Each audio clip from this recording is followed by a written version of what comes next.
Hello.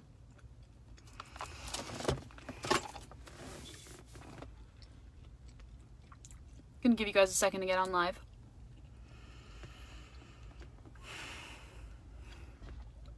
So, as many of you know, on Monday, my nonna, my mom's mom, passed away from what the doctor said was a heart attack. And I gave myself that day to kind of just go on full tears, full hysterics, but I also incorporated a lot of my practices like trauma release, and like letting yourself go all the way into the down, which was really helpful, really helpful actually. But obviously there's a lot more. It's not like you can process for a day and be done, right? And so on Tuesday, I decided that I was going to drive down to Vancouver and be with my mom and kind of get everything set in order, because my grandfather passed away 4.5 years ago, my nonna this year, so now like a whole estate management is coming up, right? And it was important for me to be down here to support my mom, but also like to just not be alone while grieving my nonna. And so Tuesday I drove down and I caught up with a friend in Williams Lake, which was really good. It was like a nice grounding, like a moment of grounding for me. And then I head all the way down here. And if you haven't noticed, I've been really funny on Facebook. Like really funny. And a lot of that is because I have some extreme resistance to feeling how I already feel. I don't mind the car beside me. It's a little unresonant to my mood right now, but one of the ways that I avoid my own energy, like the energy I have inside, is through humor. It's like one of my easiest tactics. It's super, like, it's my go-to because one, I'm hysterical, and two, it keeps me distracted. And so memes and jokes and funny reels and sharing that side of myself and sharing the ridiculous side of myself is a really great way to avoid the energy I already have. The energy that I have right now and what that's supposed to be for.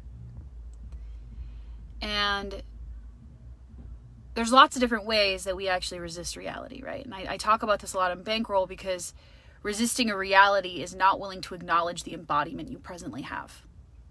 And we do this in our traditional world, right? Like we say, oh, well, you got to leave your emotions at the door. You can't bring that here. You need to leave your emotions at the door, right? And you force people to bring a different state of being than what they actually have in reality, right? Or you've got people who don't want to look at their bank accounts as a resistance to the reality. You have people who don't want to acknowledge their time, a resistance to the reality. But energy is one that is culturally normal, right? It's culturally normal to ignore how we feel. It's culturally acceptable to dismiss our emotions. But not only that, it's culturally encouraged for us to avoid them. So humor is a really easy way for me not to grieve. And for me not to feel how I feel about now not having either one of my grandparents. But one of the other ways that I do that is spending. And I'm sure a lot of you can relate. That when you feel something you want to feel, you get your credit card and you go, okay, I'm heading to the mall now and I'm going to spend money. And sometimes it works. Sometimes you have enough willpower and will strength to shove whatever emotion you've got in your heart so far fucking down that you can spend $600 easy. Today, I could only spend $100. I went and bought makeup, which is funny because it's not like anyone's really going to see me. And I bought sunscreen.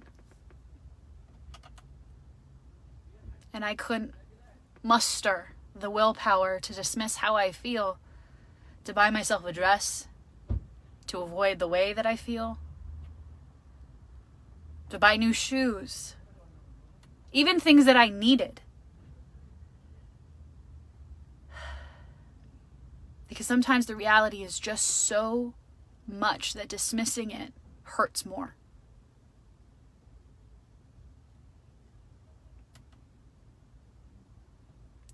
Something I say to the practitioners of Bankroll is the energy you have is always true for the truest thing at hand, right? It's always perfect for the truest thing at hand. The energy I have is a lot of grief. And so the truest thing at hand is not to go shopping. It's not to go get a really nice silk dress just because it feels good on my skin. The truest thing at hand is not to gorge myself with food that doesn't feel good. See, grief itself has a very clear imprint of energy, of what it can be used for. And man, nothing that grieving energy can be used for is something we like.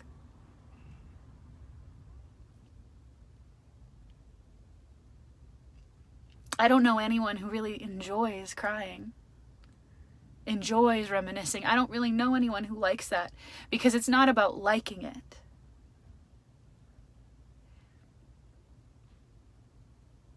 It's about having permission for it. To feel however it is that you feel and be okay with that. And love that. See, I've got a lot of grief for my nonna because all of the grief that I had for my nonna had to go somewhere. The Pooh Quote of grief is just love with nowhere to go. I poured it all into her.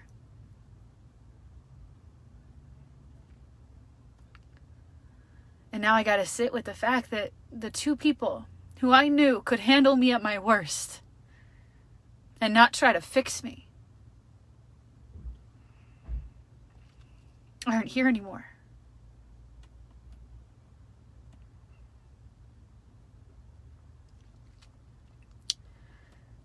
So the fixing, the curative spending, is a way to avoid that truth. The eating is a way to avoid that truth. The humor is a way to avoid that truth, even though it feels good.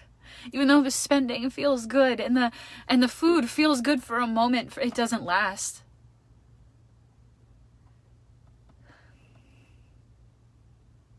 See, something that you guys don't understand is that energy is a resource. Our emotions are a resource. And when we don't use them well, they corrupt. When you don't grieve and you don't let yourself feel all of those things, it corrupts itself and it turns into anger and resentment. And anger and resentment will just pull more energy out of you. And it will kill you.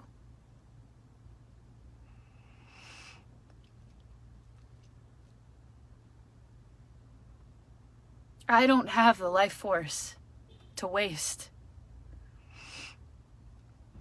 on anger and resentment.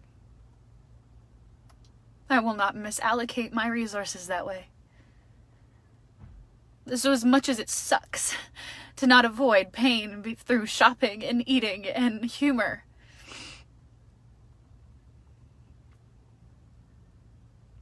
it's kind of my only option.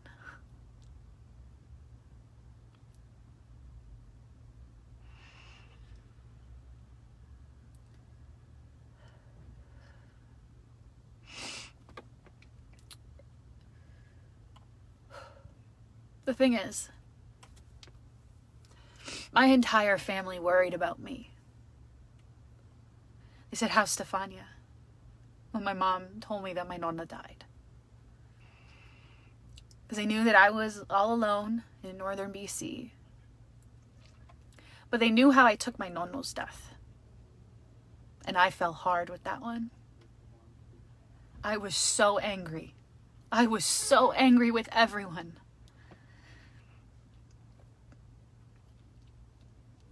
But you know what? There was grief that I didn't process because I was busy being angry. that was busy being mad. So I'm not just grieving my nonna. I'm grieving all that I didn't when my nonna died.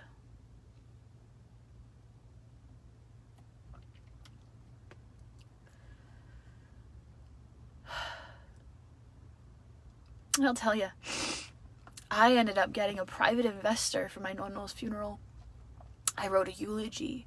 I flew to Hawaii the day of his funeral. I did so much with willpower. And willpower was fueled with all of the anger I had. So yeah, I got a lot accomplished by avoiding how I feel.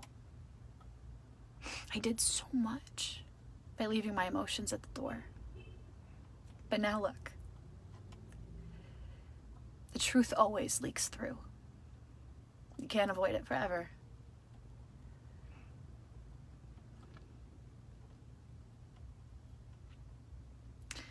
Resentment and regret are evidence that you've misallocated your resources. Every single time. I have never met a moment where you've regretted or resented something, where you didn't misplace your time, money, or energy. You see, I don't have any regret with my nonno. I love that man hard. And I don't have any regret for my nonna.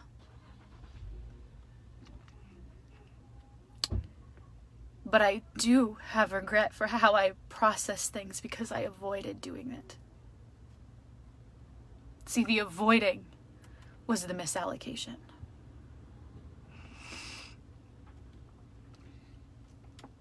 And now I have no choice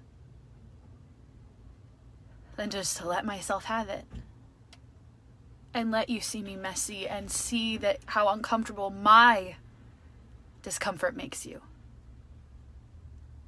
Because some of you might watch this and feel so uncomfortable and want to save me, and I promise you, you would be saving me from using my resources well.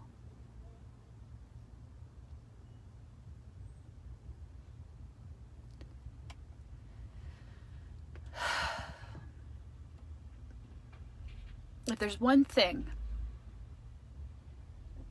that death has taught me very well, is that you only have the time you are allotted.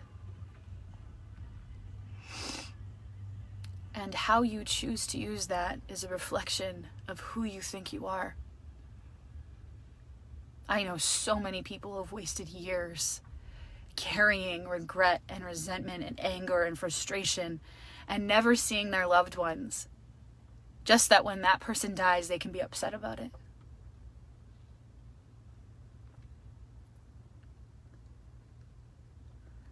I tell you, how you use time says a lot about who you think you are.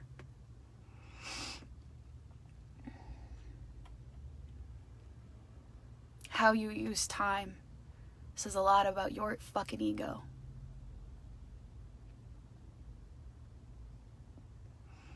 And then you make it other people's problem by how you used it. One of the hardest things for me is having to hear people tell me that they wish they would have seen my grandparents more. As if it's my problem. And I get hella victimized. And I have to work my hardest to let go of any regret there on their behalf. Because none of my business. How you use time says a lot about who you think you are. I'm not going to waste mine thinking that I'm better. I don't have the energy for it anymore. I don't have the energy to waste on misallocating anger.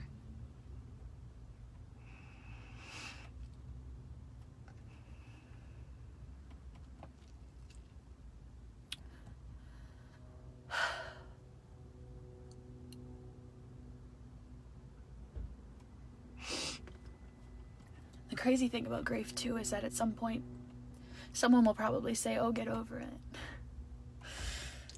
Move on. Well, you might be true at some point, but that point's not right now. And I don't see that point being anytime soon.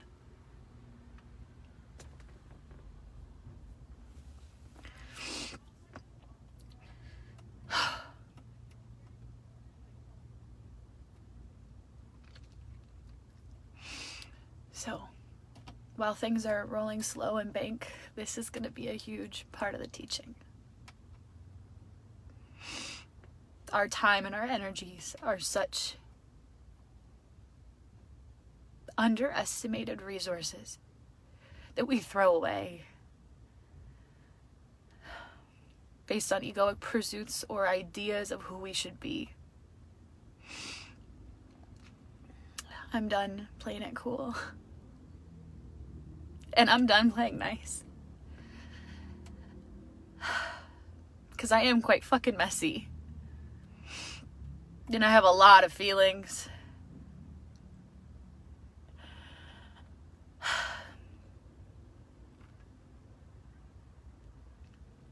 And frankly, dismissing those truths about me isn't gonna make me feel any more valuable.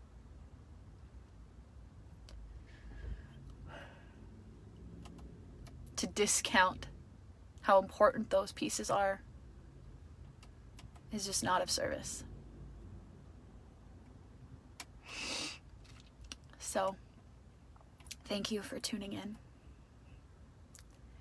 And I hope you leave here with something.